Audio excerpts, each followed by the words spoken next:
Bom, vamos lá. Nas aulas passadas, a gente estava falando da execução trabalhista.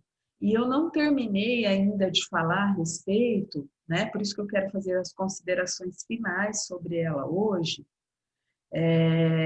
para depois a gente entrar na esfera dos procedimentos especiais trabalhistas, que são ações peculiares da Justiça do Trabalho, por exemplo, o inquérito para apurar falta grave de empregado dirigente sindical.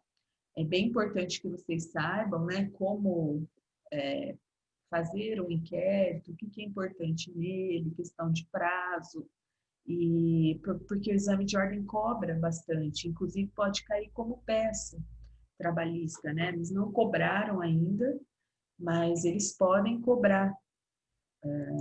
Geralmente eles têm ficado nas 3 peças principais. O trabalho não tem tido muito problema, mas recentemente caiu uma ação de consignação em pagamento. Então, por isso é importante a gente dar uma olhada nos procedimentos especiais que podem surgir, tá? Então, eu vou colocar aqui o que eu quero falar ainda sobre execução, que ficou faltando. E na próxima aula a gente vai começar os procedimentos especiais.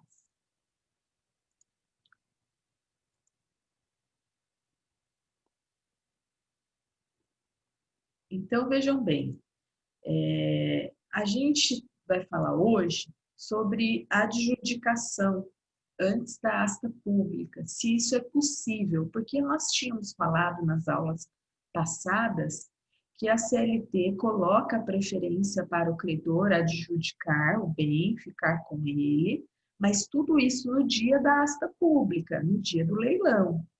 Então, hoje a gente vai falar um pouquinho da possibilidade dessa adjudicação se dar antes da asta pública e a compatibilidade com o processo do trabalho. Por quê?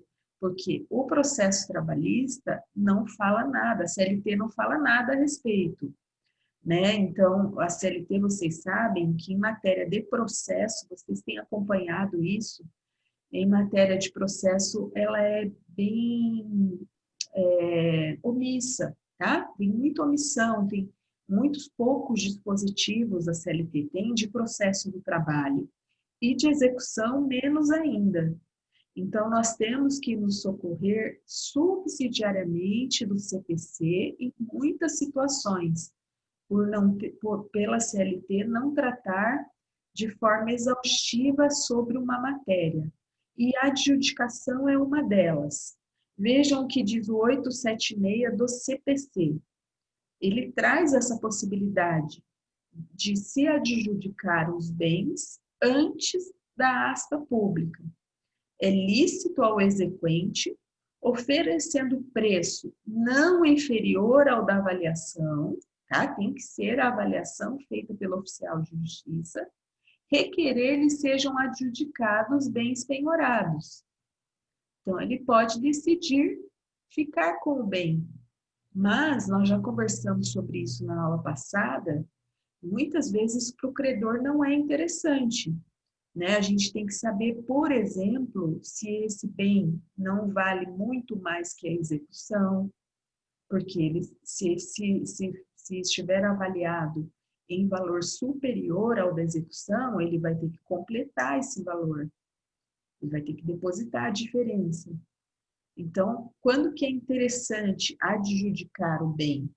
Quando é um bem que realmente foi avaliado de modo justo pelo oficial de justiça.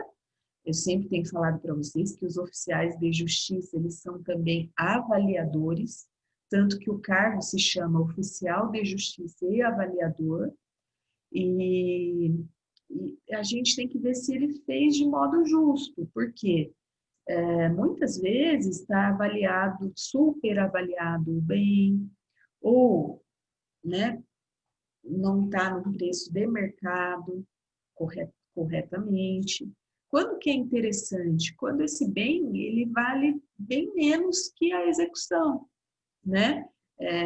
Vamos supor, a execução está em 100 mil reais ou 200 mil reais e o valor do... Professora, Pois não. professora, Pois não.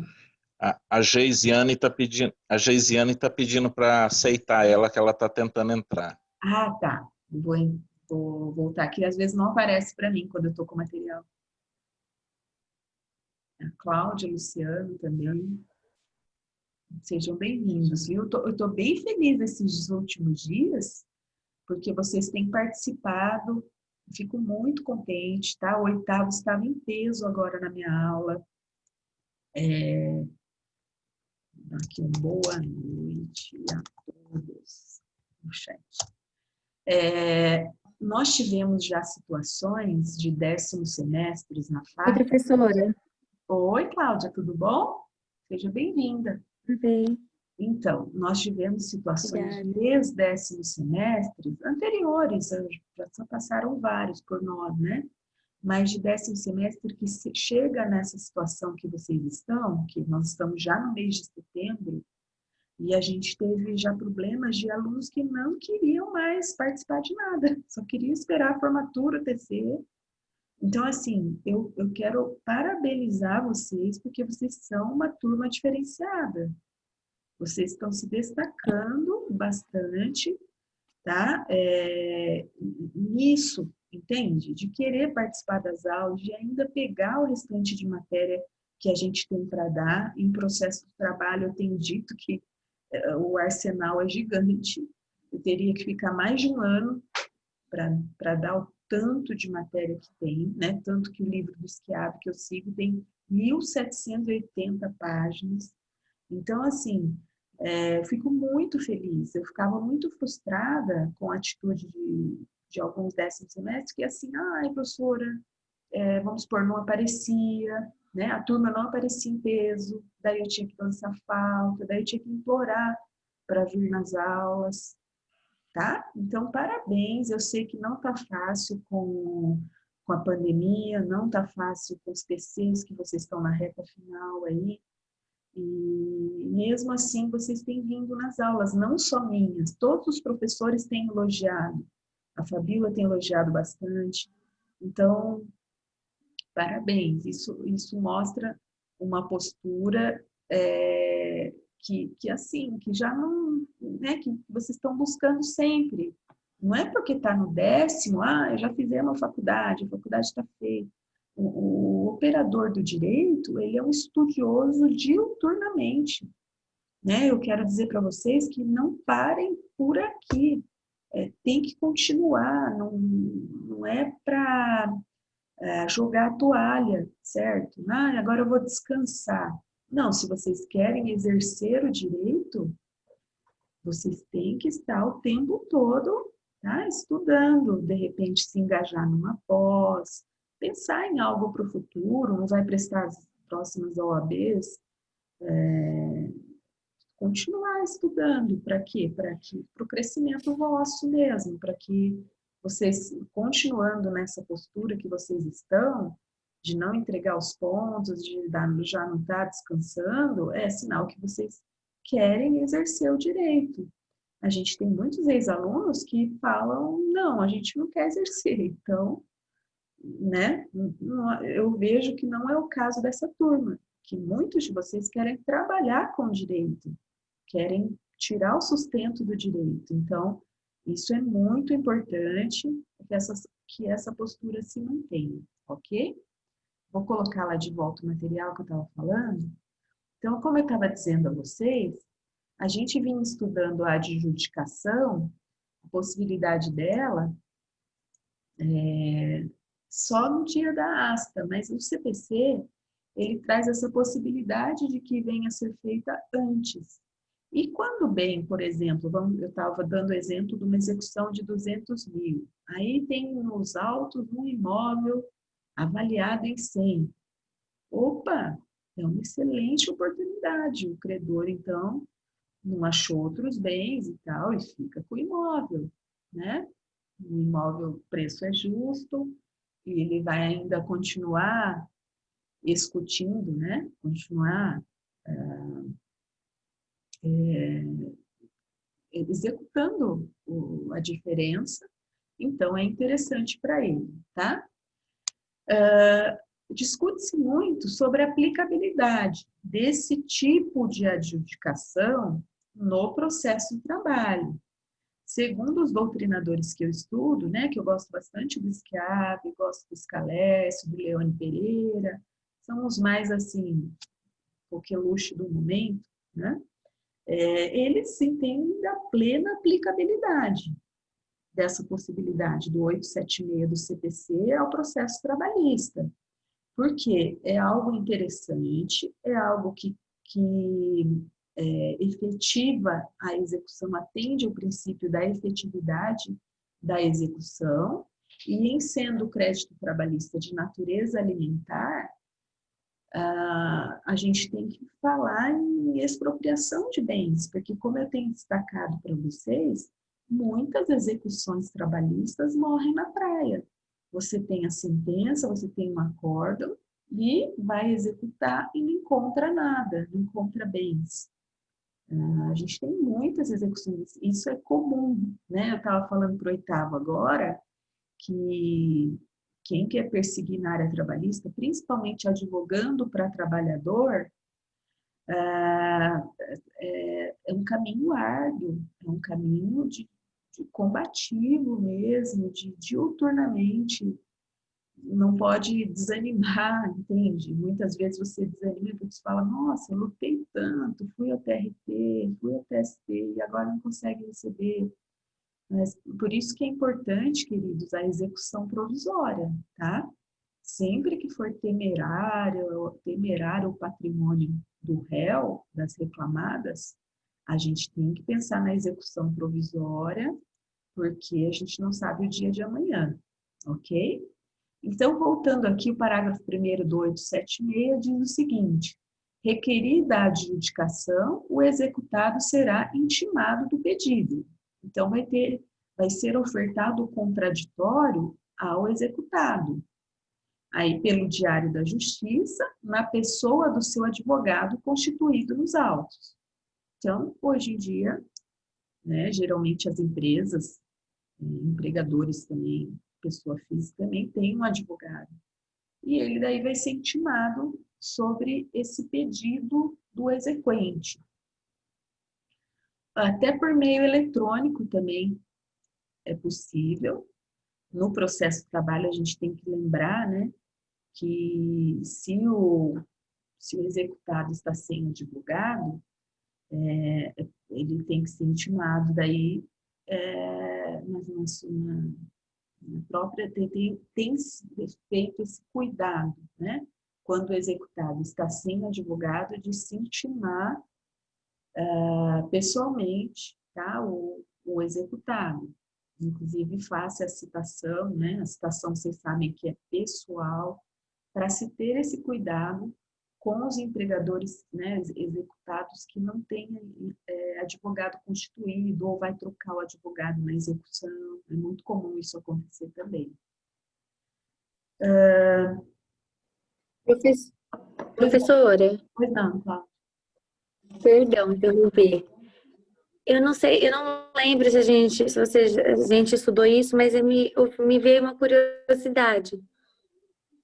Na citação no direito do trabalho, ela pode ocorrer como acontece na civil? Não, a citação trabalhista é pessoal, tá? Ela tem que ser feita. Não pode, né? Você acabou de falar assim. Nunca ela será por edital, igual no... Não, poderá ser por edital. Porque se a pessoa mudou... Está em local incerto e não sabido.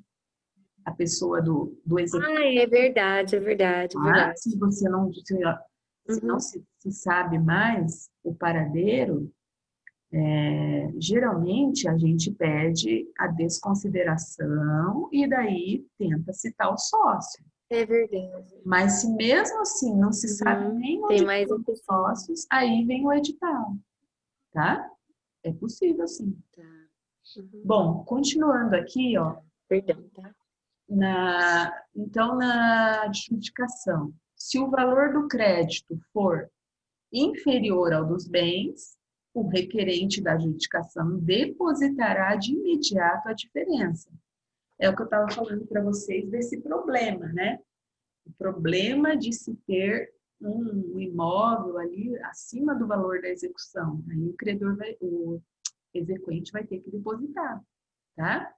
Se for superior ao dos bens, a execução prosseguirá pelo saldo remanescente. Opa, aqui que é muito interessante a adjudicação, tá?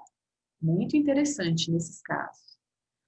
Idêntico direito, olha essa disposição, pode ser exercido por aqueles indicados no artigo 889, incisos 2 a 8, pelos credores concorrentes que hajam penhorado o mesmo bem, pelo cônjuge, pelo companheiro, pelos descendentes ou pelos ascendentes do executado. Então, esse artigo 889, deixa eu abrir o CPC.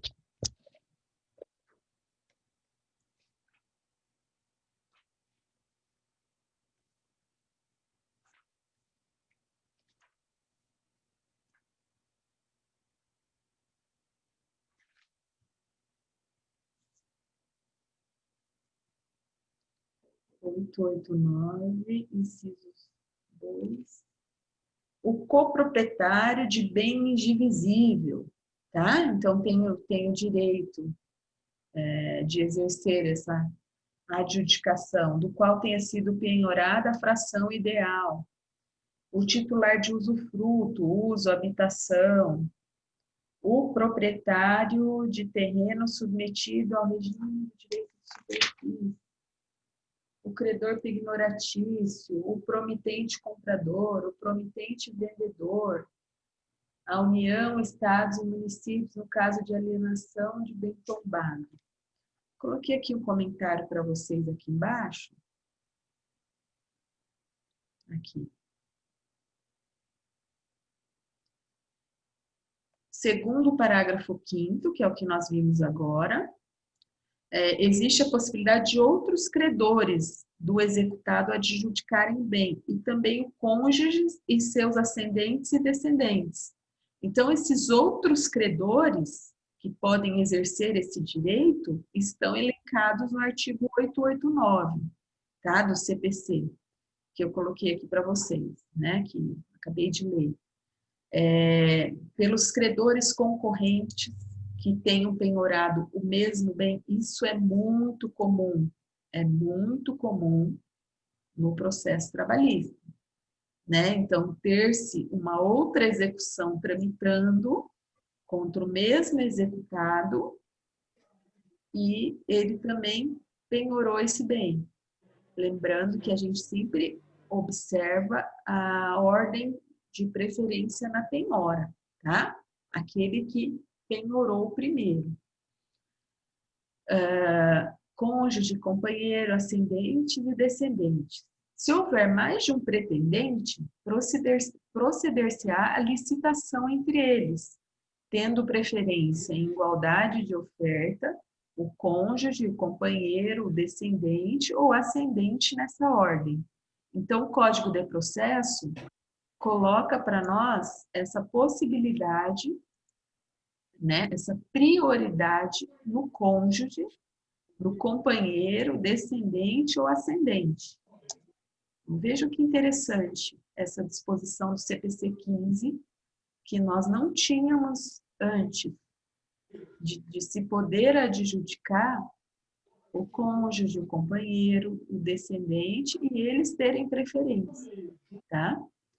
No caso de penhora, a cota social da ação da sociedade anônima fechada, esta será intimada a informar os sócios. No caso de penhora de cota social ou de ação de sociedade anônima fechada, realizada em favor de exequente alheio à sociedade, esta será intimada, ficando responsável por informar aos sócios a ocorrência da penhora. No caso de outros credores, né? Essa situação já é difícil no processo de trabalho. Então, essa inovação é da Lei 11.382 de 2006, até antes do CPC 15. prestigiada como meio principal de expropriação de bens no CPC 15, que possibilita ao exequente adjudicar o bem antes da asta pública. O que eu falei para vocês contribui para a celeridade e supressão das despesas, porque essa é uma ponderação que o Schiavi faz. Ó.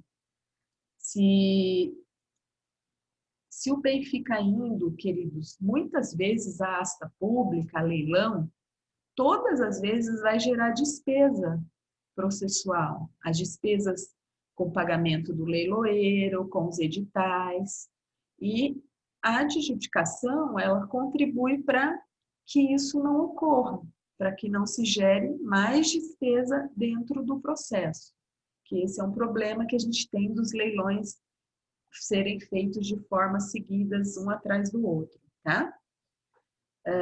Ele diz, né, no processo de trabalho, tal prática mostra-se salutar, considerando que o exequente tem preferência para adjudicar na asta pública. Essa é a disposição, a única disposição que a gente tem sobre a adjudicação dentro da CLT, né, lá no 888, parágrafo 1º. Além disso, na asta pública, dificilmente os bens são alienados pelo valor superior ao da avaliação. De outra parte, a adjudicação antecipada impõe maior prestígio à expropriação judicial de bens, porquanto evita que o bem seja expropriado por preço vil e dá maior dignidade à execução, considerando-se todas as vicissitudes, né? Todos os problemas da asta pública.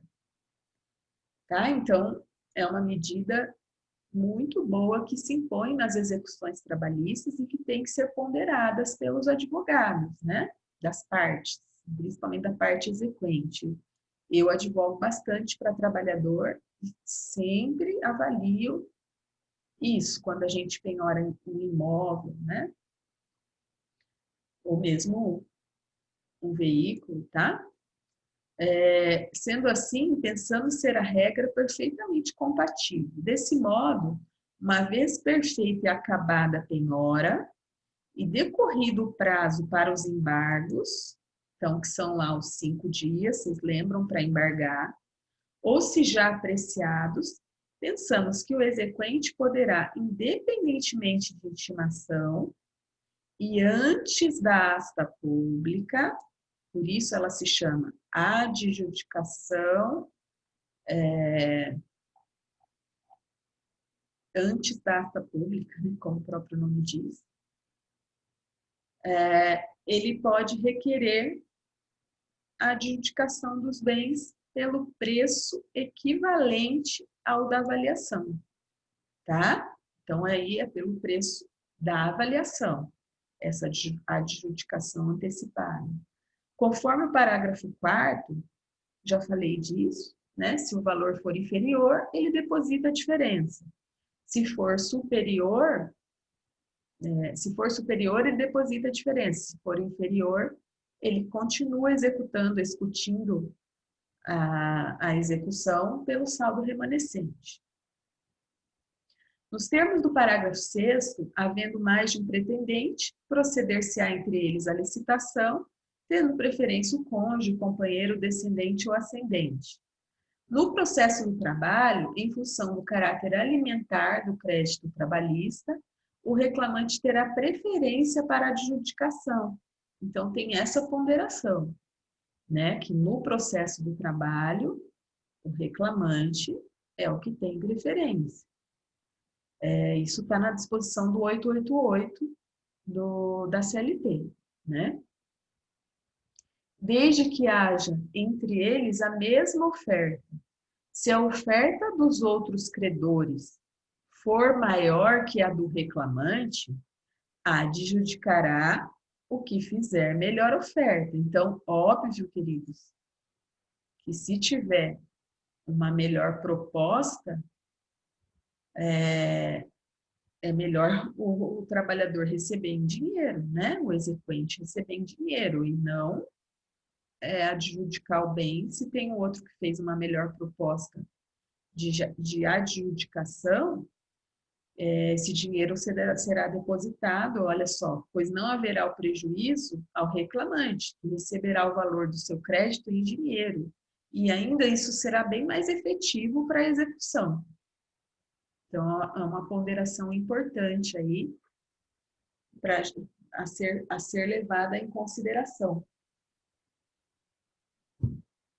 Requerida a adjudicação de bens antes da ação pública, essa poderá ser impugnada. Então, o juiz, lógico, vai ofertar o contraditório para o executado.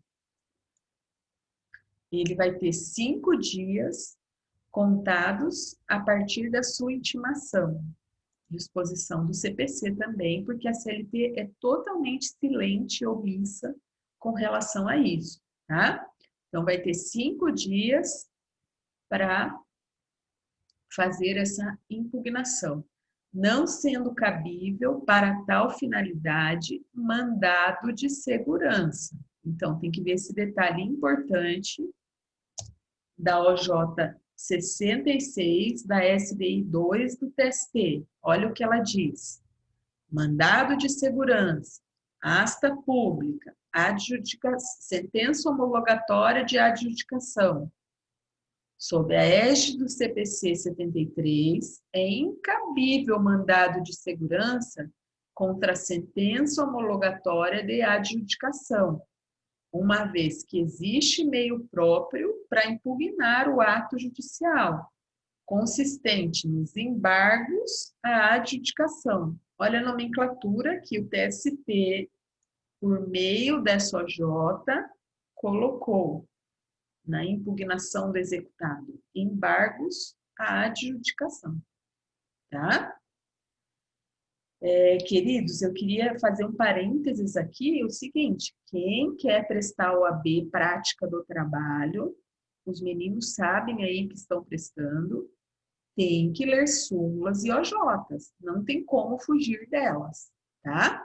Mesmo que elas não tenham sido atualizadas ainda conforme a reforma trabalhista, porque infelizmente o TST não deu conta ainda de atualizá-las, mas muitas delas continuam compatíveis com a reforma, e essa é uma delas, tá? Então, assim, naquilo em que há compatibilidade com a reforma trabalhista, penso eu que elas continuam totalmente aplicáveis. E é o que a gente tem visto na prática da advocacia diária, tá? Vejo o juiz aplicando as súmulas normalmente. Desde que, lógico, a gente não tem uma regra da norma trabalhista diferente, incompatível, né? Aí eles aplicam as súmulas, tá? Então, não tem jeito. Quem quer fazer OAB trabalho, concursos trabalhistas que são excelentes e pagam muito bem, não tem como fugir das súmulas. Elas são 400 e poucas. Eu até nem sei se é 480, mas tem muitas. E tem as OJs, que são da SDI 1. Vejam aqui, ó. O TST sempre coloca, ó, nova redação OJ jurisprudencial. Ou seja, sempre uma OJ ela é transformada em súmula. Quando se tem a OJ, acho que eu já expliquei isso para vocês, não existe ainda aprovação em súmula pelo pleno, ou seja, não há maioria das 8 turmas decidindo ainda igual, né? Ainda precisa que haja uma decisão majoritária de todas as turmas para ser convertida em súmula. Por isso que as OJs antecedem as súmulas, tá? Diria assim que é um passo para aprovar as súmulas.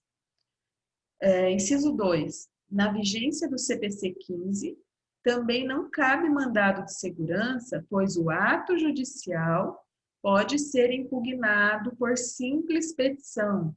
Então, se o executado quer impugnar essa adjudicação, ele o faz por simples petição, que o TST deu um nome aqui, embargos à adjudicação, mas Ah, professora, e se puser outro nome? Não tem problema nenhum, vai ser aceito igual. Se puser o nome de impugnação à adjudicação, não tem problema. Essa nomenclatura é o de menos na é o de menos na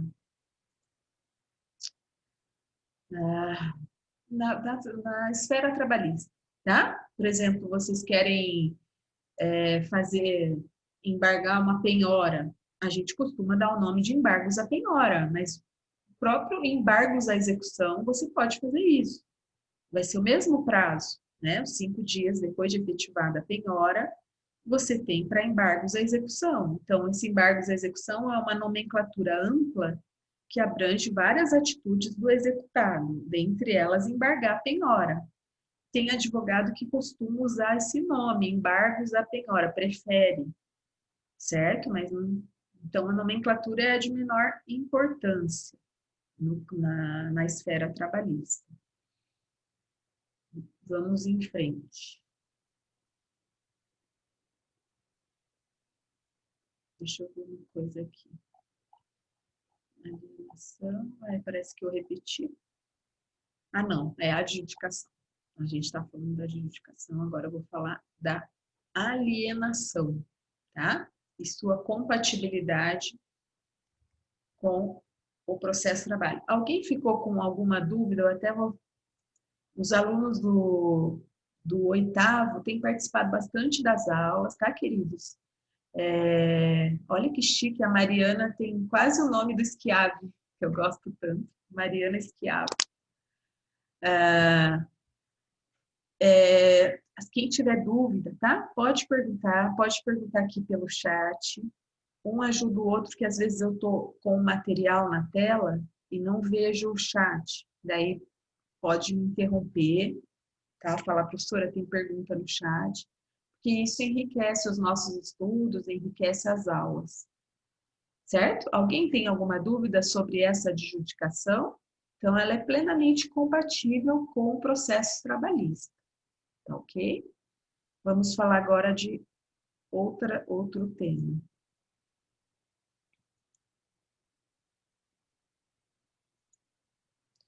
Nós vamos falar um pouquinho agora da alienação por iniciativa particular.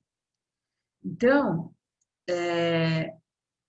iniciativa particular quer dizer o seguinte, que tem alguns corretores ou leiloeiros credenciados perante a justiça, e hoje eu diria para vocês que 90% dos leilões são por essa iniciativa, tá? Então, vejam lá, ó, não efetivada a adjudicação, o exequente poderá requerer a alienação por sua própria iniciativa. Corre, nesse caso, por iniciativa do exequente, ou por intermédio de corretor ou leiloeiro público credenciado perante o órgão judiciário.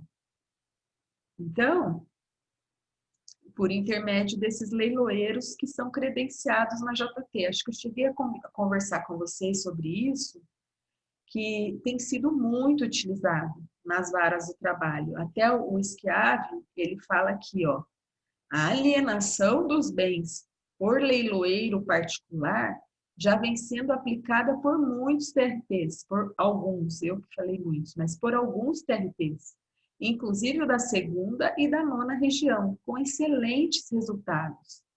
Não obstante, a supervisão ficará a cargo de um juiz designado para tal ato processual e ele é realizado no próprio fórum.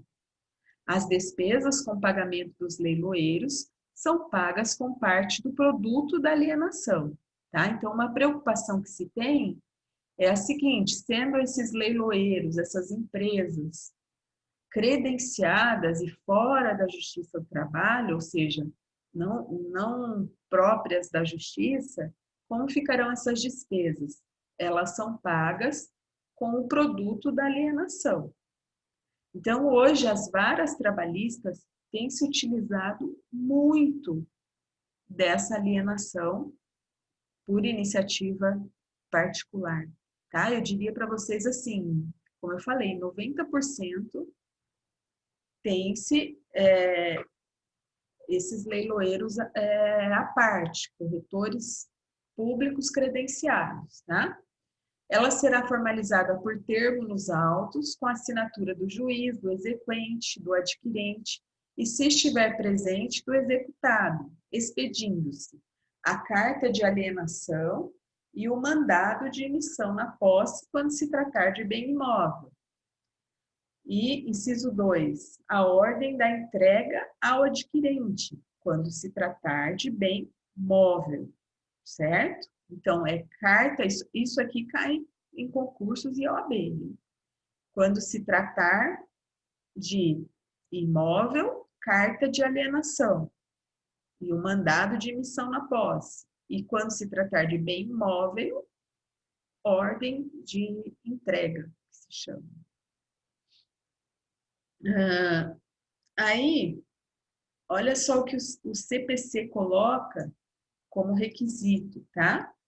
Os tribunais editarão disposições complementares sobre a alienação. Então, geralmente, os tribunais têm instruções normativas próprias, admitindo, quando for o caso, o concurso de meios eletrônicos e dispor sobre o credenciamento dos corretores e leiloeiros públicos, os quais deverão estar em exercício profissional por não menos que 3 anos.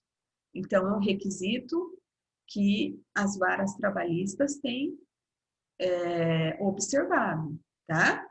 Que esses profissionais, os leiloeiros, estejam há pelo menos 3 anos nessa função. Nas localidades em que não houver corretor ou leiloeiro público, a indicação será de livre escolha do exequente.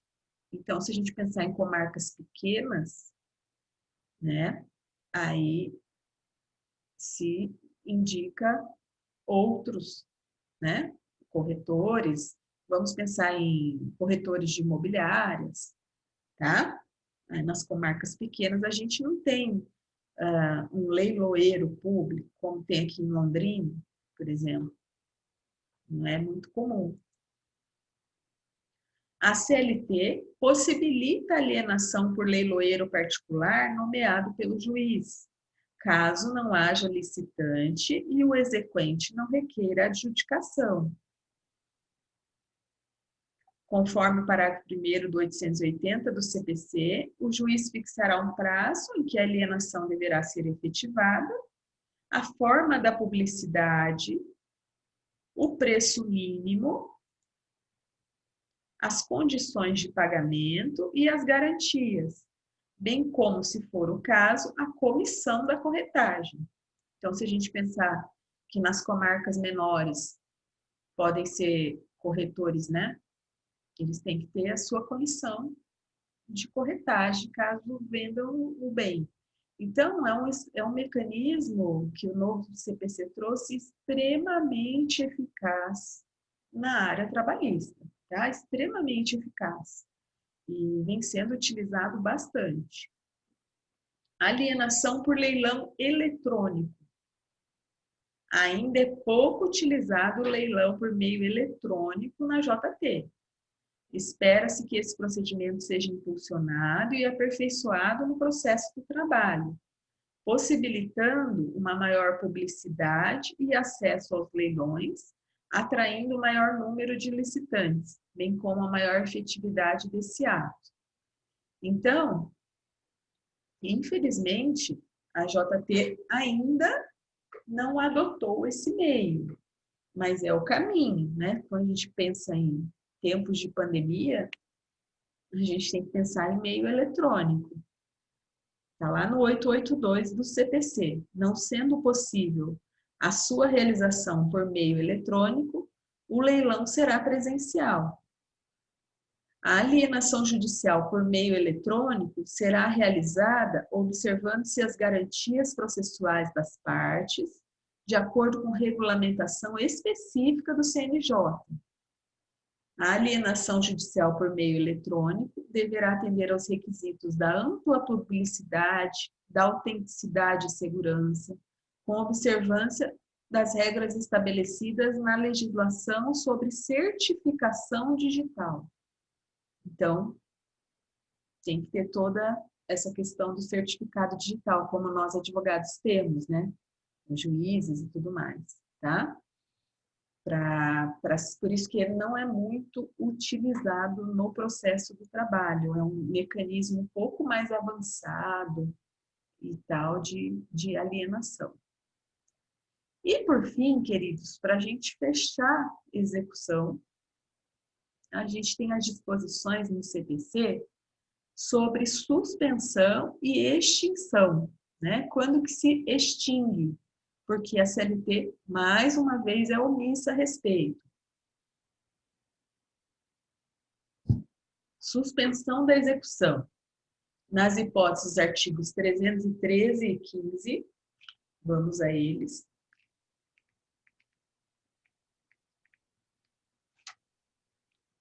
O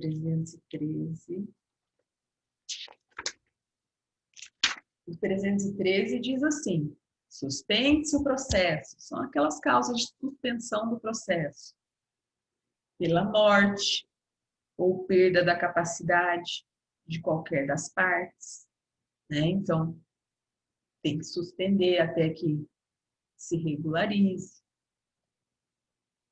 Do seu representante legal ou do procurador, então, né, a morte do advogado, tá?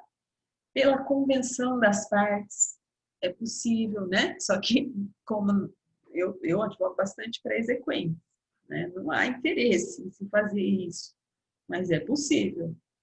Arguição de impedimento ou de suspeição, né? Em face dos juízes. Admissão de incidente de resolução de demandas repetitivas.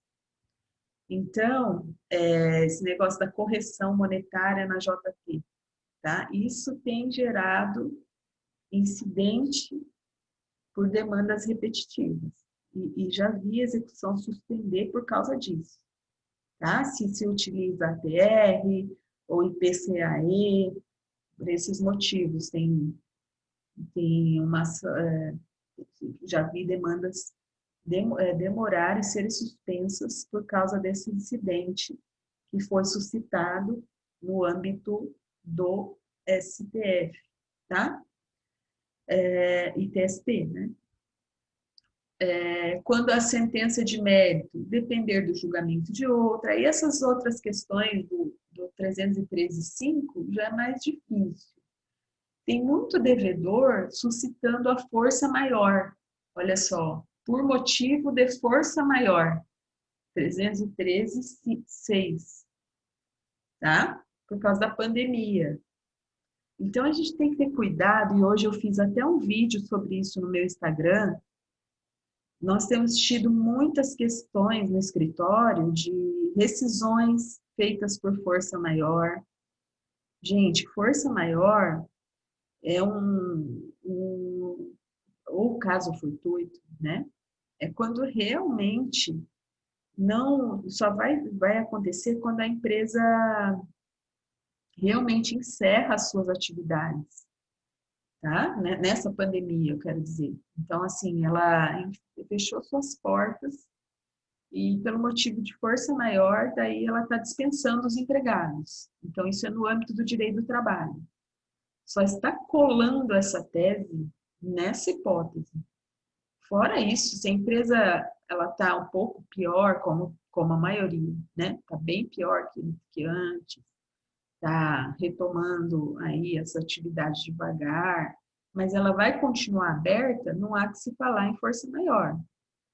E aqui na execução, pior ainda, tá? Porque a gente tem, de um lado, um crédito alimentar de subsistência que o trabalhador possivelmente já está perseguindo faz tempo, e não há que se falar em força maior por causa da pandemia para não pagar essa execução, para suspendê-la, né? Então, não cola essa tese essa possibilidade que existe aqui no CPC, no 313.5, certo? Muito difícil. E o 315, então, eu não vou ler todas para vocês, tá? Porque tem muitas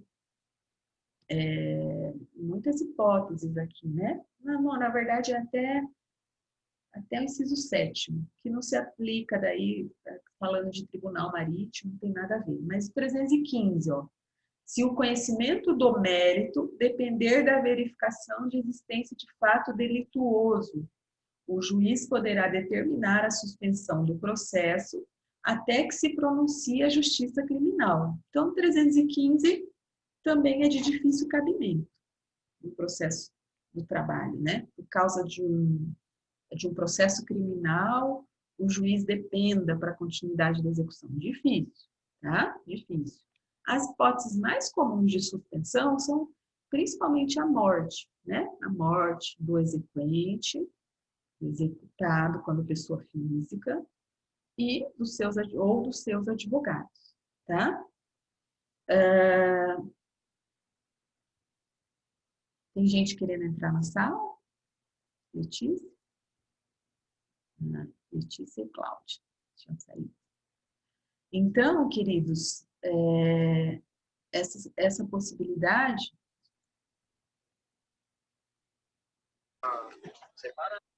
Luciano, não cabe MS segundo a OJ. Exatamente. Nesse sentido, já teve discussão e tentativa de impetração.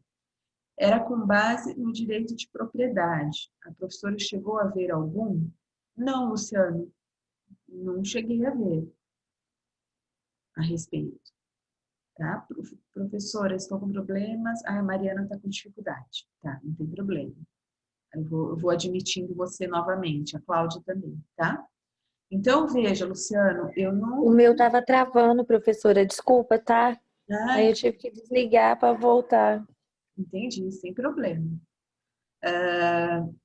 Não cheguei a ver, não, Luciano, essa problemática em torno do direito de propriedade na esfera trabalhista.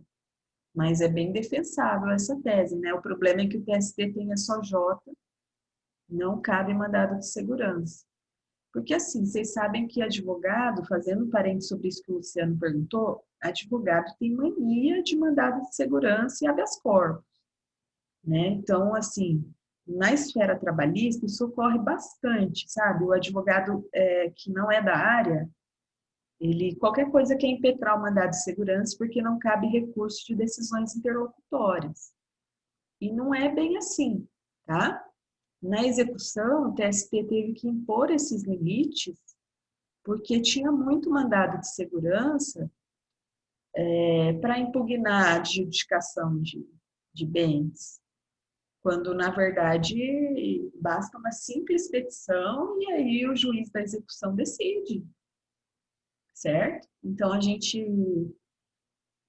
tem que tomar muito cuidado, se vocês forem advogar para a empresa, principalmente, que as empresas, elas querem tudo que é subterfúgio, tá? Elas querem toda manobra possível, e advogado tem essa mania, né? Eu recebi vários clientes essa semana com esse negócio da força maior, sabe?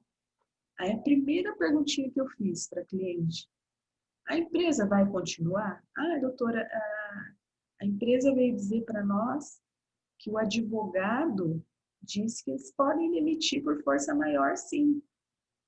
Eles vão usar a força maior com todo mundo, aí só vai pagar 20% do fundo de garantia e não vamos receber aviso prévio e tal, né? Aí eu falei, ó, o seguro-desemprego é bem discutível, tem que ver se a Caixa está liberando, ela ligou no Cine e viu, está liberando.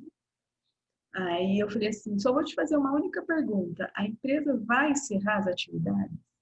Aí ela falou, não, a empresa tá aberta, é normal, é um restaurante. Tá ótimo, vai continuar a prosseguir normalmente. Eu falei, então, todos vocês derrubam em juízo essa força maior. Então, gente, a gente tem que ter muito cuidado como advogado, sabe? Para ficar achando artimanha para a empresa e depois levar um monte de demandas trabalhistas na cabeça. Daí a mesma empresa que você achou uma solução vai te cobrar lá na frente, doutor.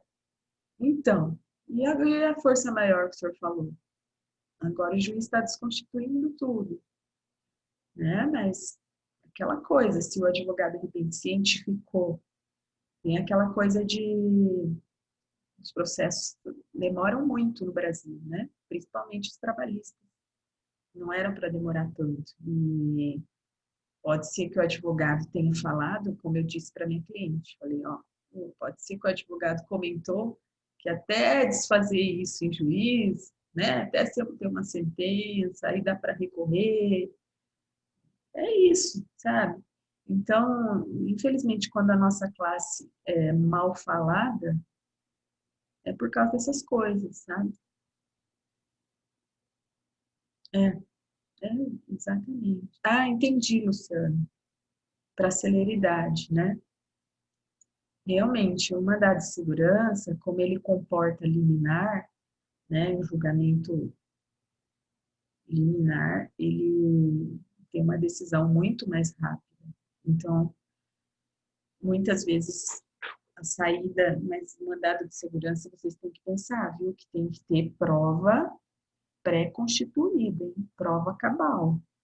Todas as vezes que vocês forem pensar nisso, como advogados ou como nos concursos e tal, né? A prova é pré-constituída, não tem como produzir prova depois, sabe? A mesma coisa nas ações rescisórias, né? A gente tem que juntar as provas. Só voltando aqui. Então, estava falando para vocês da suspensão de execução, né? Difícil. Ó, quando o executado não possuir bens penhoráveis, isso aqui é muito discutível. Por quê? Quando o executado não tem bens, que os juízes do trabalho têm feito? E eu até coloquei isso aqui para vocês. Ó. Os juízes do trabalho poderiam decretar suspensão por um ano. Parágrafo 2º diz assim: decorrido o prazo máximo de um ano, sem que seja localizado ou executado ou que se encontre bens penhoráveis, o juiz ordenará o arquivamento dos autos. Então, essa é a disposição expressa do CPC, que deveria ser aplicada no processo do trabalho. Mas sabe o que eles fazem? Eles, ao contrário, têm determinado já o arquivo provisório, tá? Indique o exequente os meios pelos quais pretende prosseguir a execução. Aí você não tem o que indicar, porque você já perseguiu todos. O que eles fazem? Eles deveriam determinar essa suspensão de um ano. Suspenda-se o processo por um ano. E não já encaminhar para o arquivo provisório, dando início ao prazo da prescrição intercorrente. É um absurdo, porque os juízes trabalhistas não estão seguindo essa regra. Quando não encontrar bens penhoráveis, será suspensa a execução. Eles têm determinado que proceda-se a remessa dos autos ao arquivo provisório. Já constando que, a partir da data do arquivo, já se conta com os 2 anos para a prescrição intercorrente. Então, isso eu queria comentar com vocês, que os juízes, infelizmente, não têm aplicado essa regra da suspensão da execução por não encontrar bens no processo trabalhista, tá? Eu até coloquei aqui, essa foi uma ponderação minha, ó. Se os juízes tomassem essa medida, os exequentes teriam um ano a mais para diligenciarem bens do devedor. A gente não teria só os 2 anos. A gente teria 3, pelo menos, para esperar ver se esse devedor vai constituir bens e tal. correto? E para finalizar, eu quero falar um pouquinho para vocês do incidente. Incidente de desconsideração. Esqueci de... Não coloquei aqui. É incidente de desconsideração da pessoa jurídica no direito processual do trabalho. Então, a CLT, o que diz sobre isso? Essa é uma disposição da reforma trabalhista. Antes da reforma, queridos, como que funcionava? Não achamos bens em face do devedor, né, do executado. A gente fazia uma petição e dizia assim: Excelência, requer, né, a pesquisa, né, de bens, a bloqueio de bens em face do sócio. Pronto, era assim que funcionava, antes da reforma trabalhista. Então, era extremamente simples e mais efetivo, mais rápido. Mas, como eu expliquei para o 8º semestre, torno a dizer para vocês, quem aprovou a reforma trabalhista foram 341, salvo engano, deputados da época do Michel Temer, né? Da bancada empresarial. Então, não era tudo que for lesar os empresários, não era interessante que continuasse. Por isso veio a disposição da reforma. Aplica-se ao processo do trabalho o incidente de desconsideração da pessoa jurídica. Ou seja, a gente tem que instaurar um incidente, tá? Porém, a notícia boa que eu tenho para lhes dar é que realmente aconteciam muitos abusos, sabe? Sem ofertar o contraditório para o executado, né? Sem assim, produzir provas para esse incidente. Não tinha uma regulamentação na CLT, nada a respeito. Então, por esse modo, foi salutar. E, por outro lado, também foi salutar porque a gente não precisa ajuizar um incidente em separado. Glória a Deus. Se vocês advogarem no cível, tá? O consumidor juizado, tem que ajuizar um incidente de desconsideração da pessoa jurídica. Aí você tem que protocolar tudo de novo, cadastrar as partes. Um verdadeiro absurdo. No processo trabalhista, vejam que prático. Basta você fazer uma petição, excelência, requer a desconsideração, o início, né, do incidente, da desconsideração da pessoa jurídica. E aí se aplicam as regras do CPC, tá? A CLT dispôs expressamente aqui que aplica-se ao processo do trabalho o incidente de desconsideração da personalidade jurídica do 133 a 137 do CPC. E isso é muito importante aqui para a OAB. Quem for fazer a OAB, isso cobrado em primeira etapa da decisão interlocutória, que rejeitar ou acolher o incidente, não cabe recurso de imediato, na forma do parágrafo 1º da CLT, do 893 da CLT. Na fase de execução, que é o mais comum, cabe agravo de petição, independentemente da garantia do juízo. Porque nós já estudamos que o recurso cabível em fase de execução é o agravo de petição. E cabe agravo interno se for preferida pelo relator em incidente instaurado originariamente no tribunal. Essa aqui é bem de difícil aplicabilidade no processo trabalhista. O incidente suscitado fora da execução, no curso do processo de conhecimento. Tá? Mas pode acontecer. Né? Vocês podem estar advogando, como eu falei, vocês nunca sabem para quem estão advogando. E o que mais tem no Brasil, infelizmente, é pilantragem. Então, assim, é mecanismo para dilapidar bens, para passar para nome de terceiros. Então, muitas vezes, vamos supor, vocês ingressaram com uma ação contra a empresa e não colocaram, né, os juízes do trabalho nem têm admitido, eu tenho casos, eles nem admitem que você coloque o sócio de imediato, de início, justamente porque cabe um incidente de desconsideração. Então, se vocês fizeram, por exemplo, o processo está em grau de recurso no tribunal, vai caber esse agravo interno, se for rejeitado, tá? Cabe agravo interno, se for proferida pelo relator, lá no tribunal. Essas regrinhas aqui do 855 despencam no exame de ordem e nos concursos para analista técnico também. A instauração do incidente suspenderá o processo, sem prejuízo das medidas cautelares, das medidas de urgência, que forem necessárias. Então, assim, sobre o incidente, o que eu tenho a dizer para vocês? Ele vai ter toda essa trajetória aqui do 133 ao 137 do CPC. Não são muitas disposições. O que a gente tem que saber mais? O que é mais relevante sobre o incidente?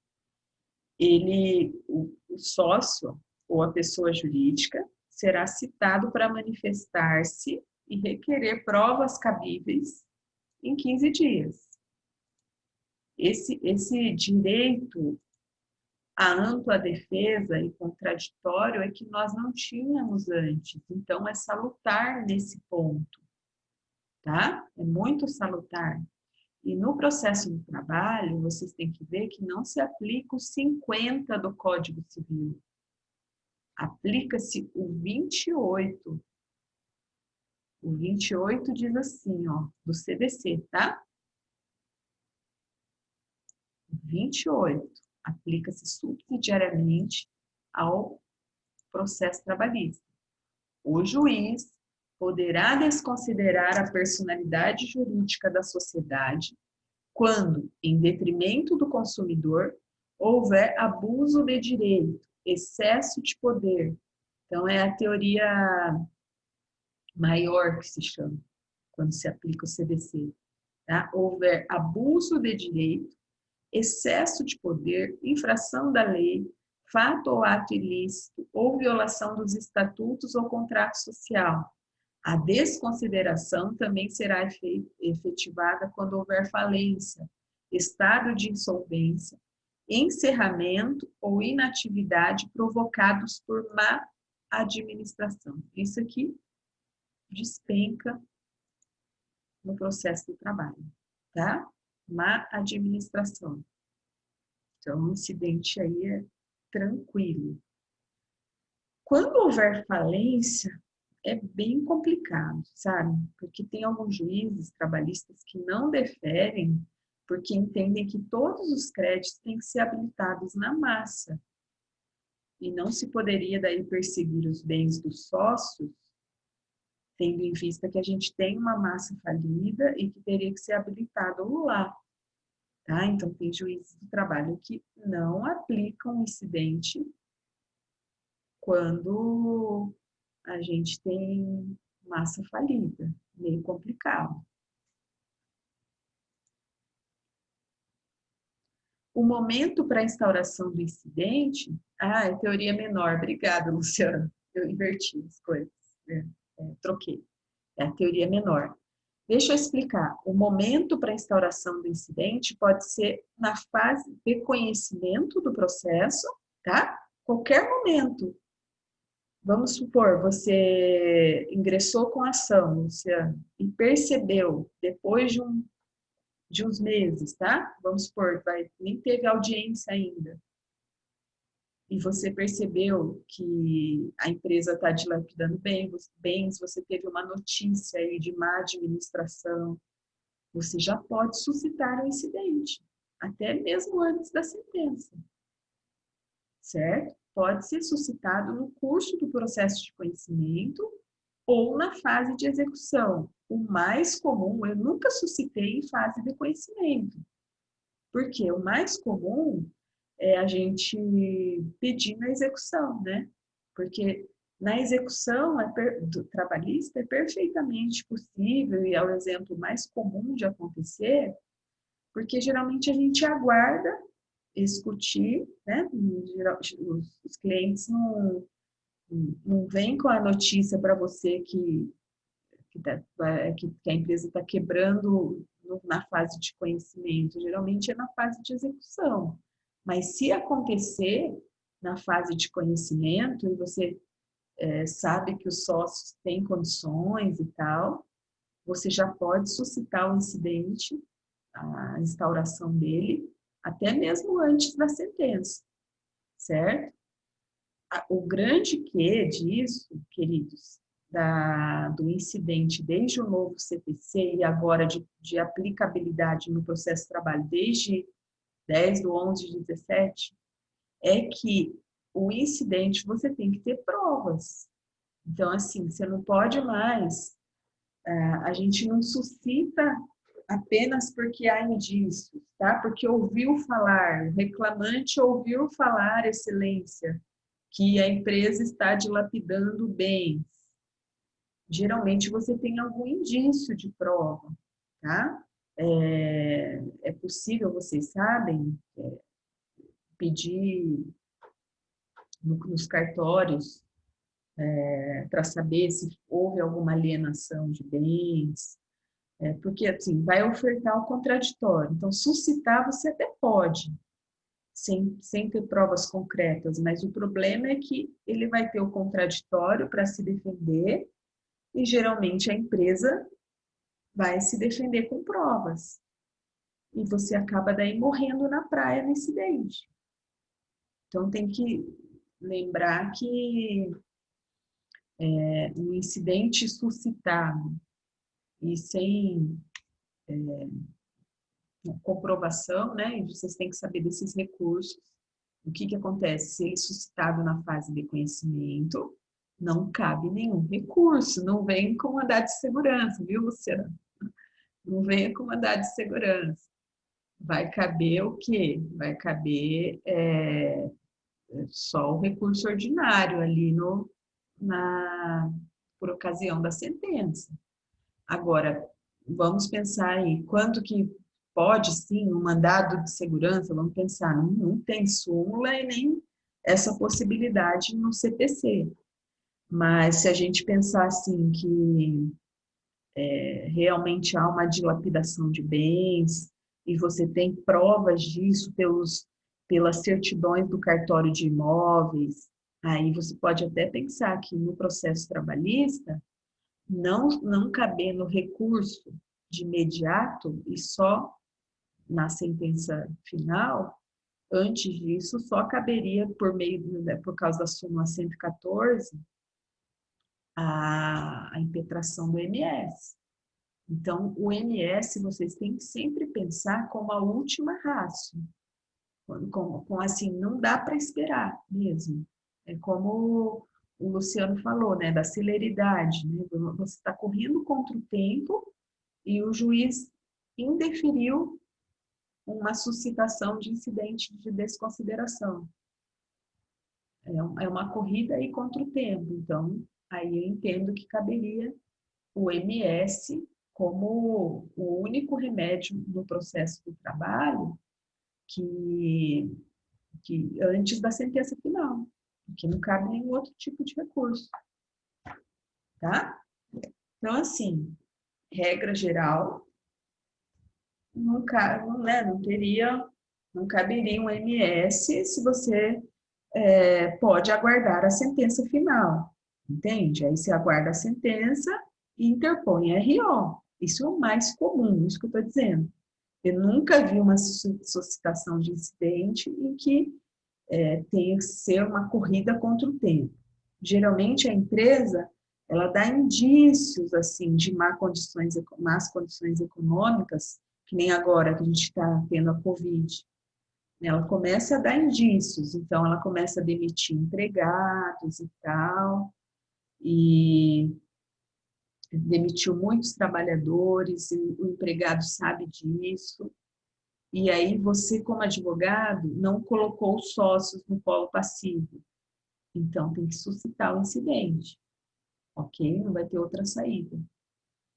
Dúvidas? Professora, Pois não, Emerson. tá me ouvindo? Estou sim. Deixa eu ver, me ocorreu aqui um pensamento seguinte. A desconsideração da personalidade jurídica, ela só se dá a pedido da defesa do reclamante ou ela pode ocorrer de ofício também?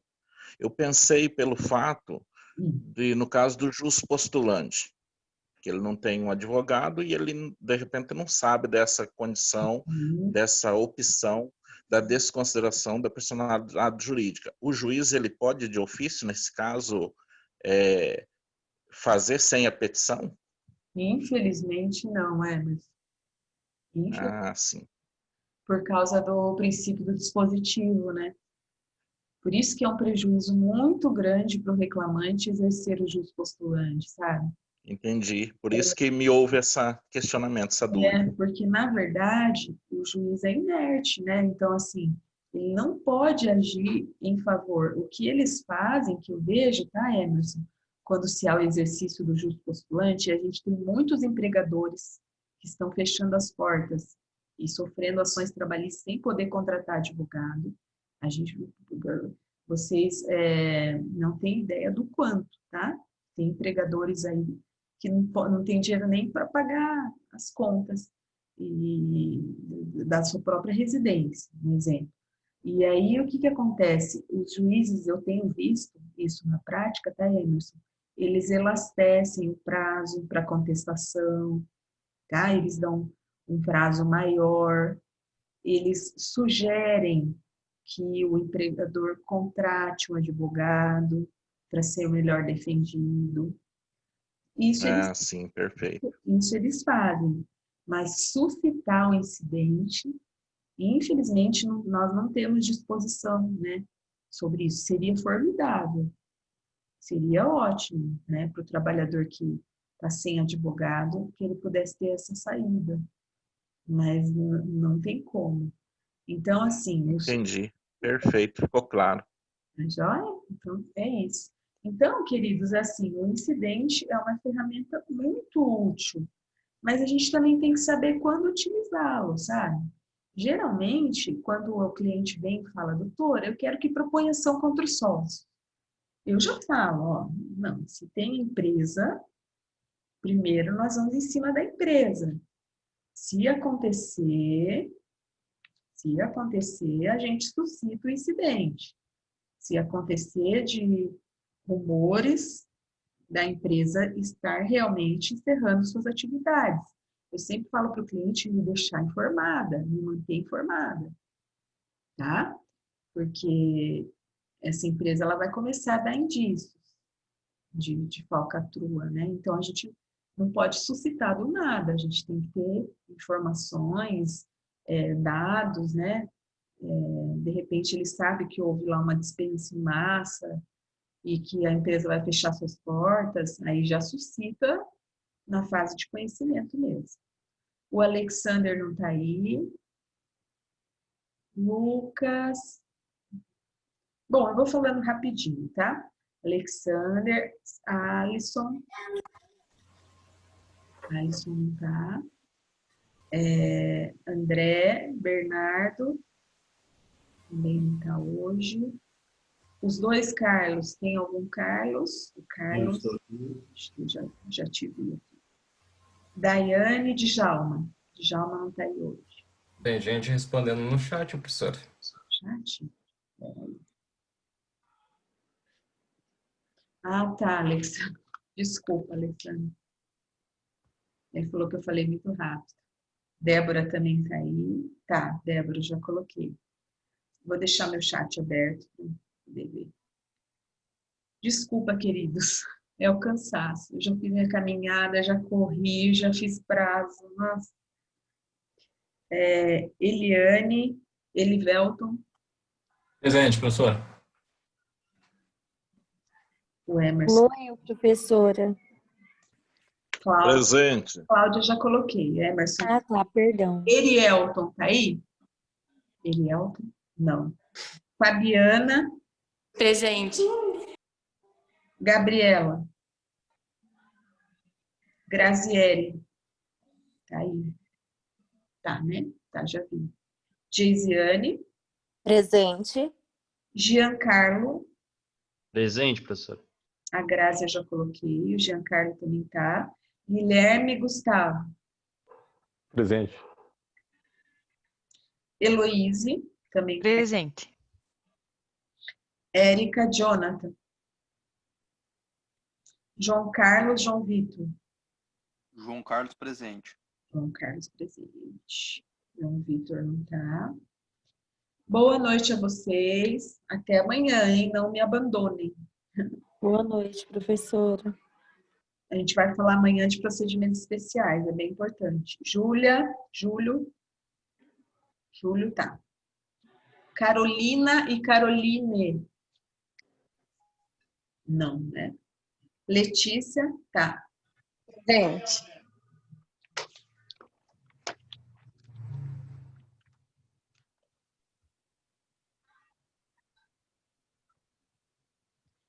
Luana, Lilian e Lucas. Lucas de Souza tá, né? Eu tô aqui.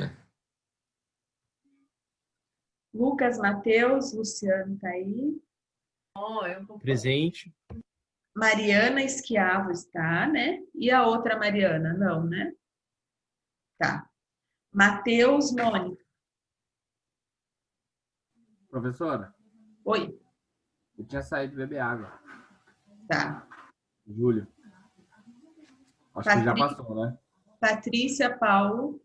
Presente, professora. Juan, Sheila. Não. Thales está aí. Silvia e Thaís. Não. E o Wilker. O Wilker não está aí, né, hoje. Beleza, queridos. Vou encerrar aqui, tá? Boa noite a todos. Boa noite.